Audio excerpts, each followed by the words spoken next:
On this episode of Talking About Rock, Jeff Plate from Alta Reign.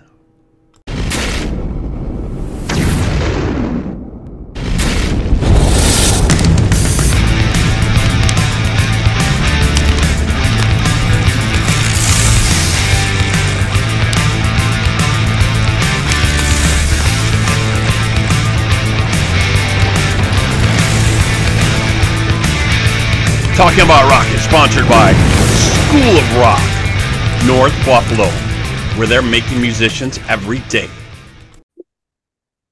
Okay, joining us now, we have with us Jeff Plate. He is the co-founder of the Trans-Siberian Orchestra. I'm sure you folks out there have seen some of their amazing shows.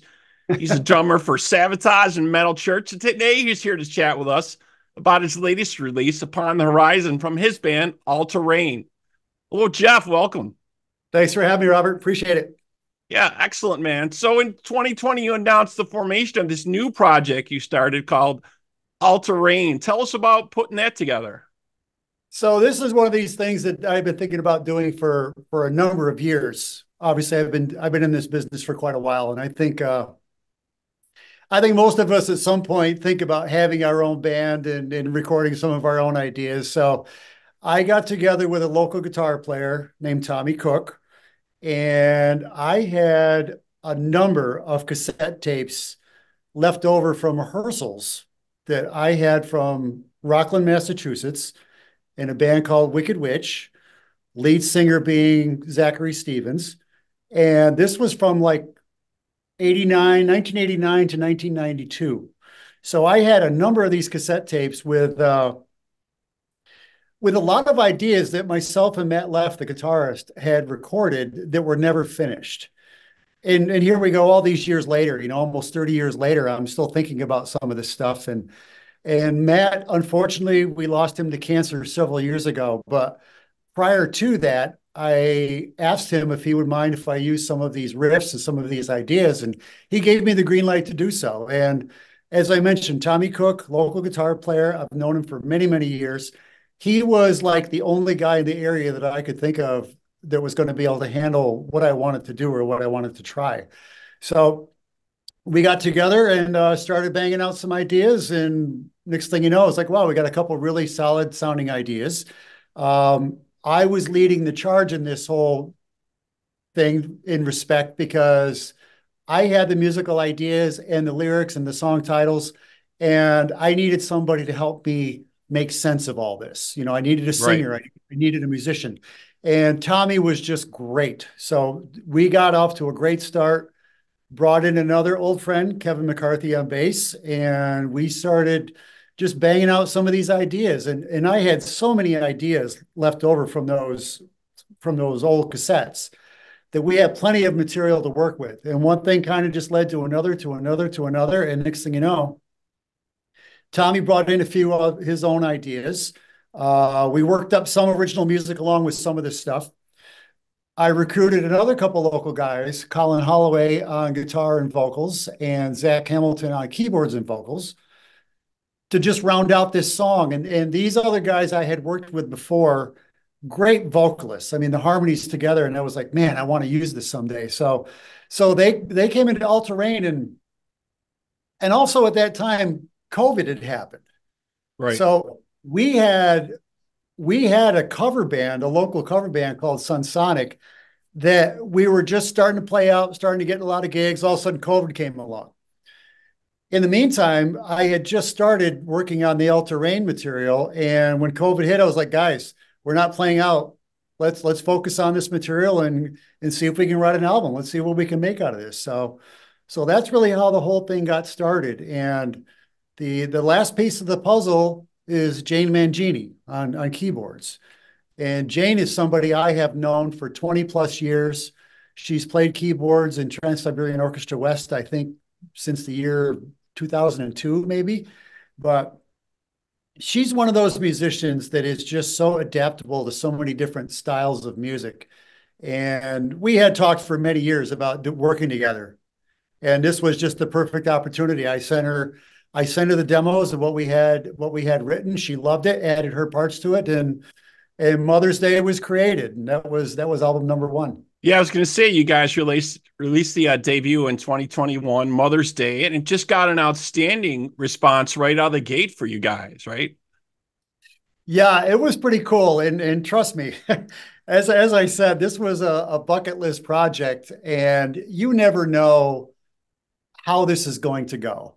So for myself to present my ideas to Tommy Cook, first of all, it's like I am no singer by any means, but hey, I've got some lyrics and I have a melody. Tommy, can you take this and make it right? So once I got comfortable working with Tommy and everybody, everything really came together quite well. But we ended up developing something that sounded quite unique. And, at the end of the day, we just kind of sat back and was like, wow, this is really good. We're very, very proud of this. I got hooked up with Rat Pak Records, who I've known them since my years in Metal Church. Joe O'Brien there said, yeah, I'd like to take you on and release this record. And, but like you said, 2021 is when the debut came out, and the response to it was great. And keep in mind, nobody knew what to expect from what's an album by Jeff Plate going to sound like. I've been in Right. TSO for all these years. I've been in Savatage, Metal Church, and Right. It could have and been any of the mix of those things people were probably thinking, right? it could have been any of that. But honestly, it doesn't sound much like any of that. Right. I think maybe the new album Upon the Horizon touches on the TSO and Savatage sound a little bit more. It's not intentional. It's just, it just kind of happens. But the first record, I mean, it really was just the result of all the music I've listened to over all the years. I've been into music and playing music, and that goes along with my bandmates. Yeah. Yeah. Well, you got some great tracks on there for sure. And we're going to check out one here in a minute, but tell us a little bit about the track for Defy here from the Upon the Horizon album. Tell us about putting that together a little bit. Yeah, so Defy, and every one of these songs kind of starts in a different place. Defy was myself and Colin Holloway. I had the intro riff in my head, the ba ba ba ba ba ba, but I also had the chorus and the melody to the chorus and the subject of the song. So we kind of started with the chorus. Colin and I put together the intro. Kevin McCarthy came up, and we really finished everything out that way. Tommy Cook added his guitars, and Jane added her keyboards kind of after the fact. Colin and Kevin and I basically put the form of the song together. But I spent a lot of time with Colin going over the vocals. Defy, the subject matter is really just about, trying to be sensible and avoid making bad choices. And, there's some people in life that just, for whatever reason, they end up in a bad spot for no reason of their own. And other people seem to slide by things like that. But nonetheless, don't put yourself in that position, Right. really try to think a little bit about what you're doing, and try to avoid making things any worse for yourself. Right, exactly. All right, cool, man. Let's take a quick break here and we'll check out the track and the video for folks who are watching us for Defy from the new album Upon the Horizon from Alta Reign. And we'll be right back here on Talking About Rock.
Okay, we're back here on Talking About Rock. Just checked out the track for Defy, man. Amazing. It sounds great. Like you're saying, all the vocals and the melody. It's just great how you guys put that together, man. Really. So was this part of something that was on one of those cassettes that you were talking about in a drawer somewhere, maybe, or No, something? Or actually, this song was all original. okay, There was no old music to refer to or to get the thing started. And the vocals in Alta Reign, I'm just so proud of the vocals because the guys do a great job with the harmonies and working with me on the melodies. Like I said, in general, I have the lyrics and I have an idea what the melody is going to be and the rhythm of it. Colin and Zach and Tommy are just so good at exploring every angle to my idea. And we're under no deadline. That's another beautiful thing about working with Rat Pak. But also in this day and age too, there really isn't a hard deadline with a record company like there used to be. So right. we're able to kind of take our time and just really kind of explore all the possibilities. But yeah, the vocals really sound great. Yeah. Tommy's solo work is fantastic, and Jane just really brings some really cool textures and parts to these songs, and I love it. And the guys actually we all get along really, really great. We have a great time doing this, and I think that really reflects in the music. Oh, definitely. Yeah. And I think so many artists now really don't concentrate enough on the vocals with their songs. How you always had those nice melodies before, and there's nice backing vocals in so many different tracks, like the old Van Halen tracks and all that. It's just made it sound really good. I don't think folks put enough thought and effort into that sometimes in some of the material, but you guys definitely did on this. It just sounds great. Yeah, thank you. Like I said, Tommy and Colin and Zach and myself, we were in a cover band doing a lot of 80s hair metal stuff. So a lot of Def Leppard, a lot of Doc and Van Halen, all of that. And when we were doing that, I kept listening to these guys sing together. It's like, man, I want to do something with this someday. And it really, as luck would have it with COVID and everything happening, this just really worked out for the total benefit of Alta Reign because it really gave us a lot of time to spend some time and focus on that. Yeah. Yeah. A lot of artists were saying the same thing. That's pretty much what they did with that time. They were productive with it. They created new music and they got ready for when, if the release was going to happen and things were going to start opening. So that was great. Yep. So one question I always like to ask musicians, and they always have maybe a little story about it, is what gear of choice do they use, or do they have certain stuff do they switch out, or do they experiment or things like that? Do you have go-to stuff you usually use? You got your kit behind you there. Do you stick with certain brands usually? Yeah, so I got a Pearl endorsement in like 1998 when I joined Savatage. I went out to NAMM. Mike Ferris, he's been working with the Pearl Corporation for many, many years, but he was a Savatage fan, and I hooked up with him out there. He got me hooked up with Pearl drums. I absolutely love the drums. I love the hardware.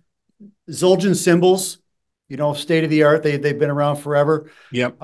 I lived in New England for quite a few years and was at their shop several times. And once TSO really started to explode, next thing you know, we're selling out arenas and twice a day, this kind of thing.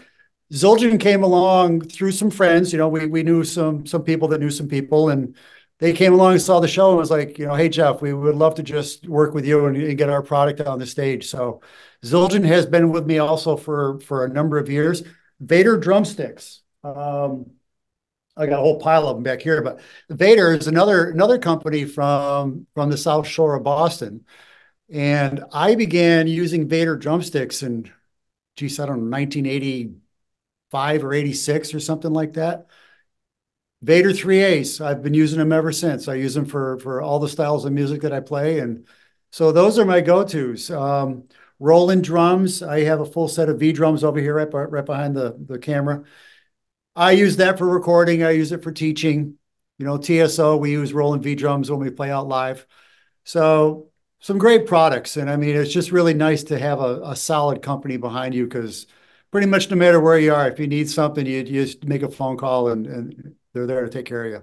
That's excellent. Yeah. And you mentioned TSO, and those shows are just amazing. It seems to get better all the time. You guys are adding stuff, trying new things. I seen the last one at the beginning of the end of this year or whatever, but I saw it and I saw Joel Hoekstra and you guys and it was just amazing. The detail and the graphics that they got going on with this now is just outstanding. I think it was like the best show I've seen since I've seen like a Pink Floyd show back in the day. You know what I Hey mean? It's just, man, you know, you're not the only one who has said that. And for somebody like myself who's in it, I'm so close to it. Sometimes it's hard to say, is this show better than last year or the year before, whatever. My wife has seen a gazillion shows and she's like, you know, Jeff, this was the best one. It's like, wow, our management team and our production team do such a great job of making the show different every year. And to your point about the graphics, I think everything has just become clearer and brighter, and some of the content they're using in the videos is much more dynamic.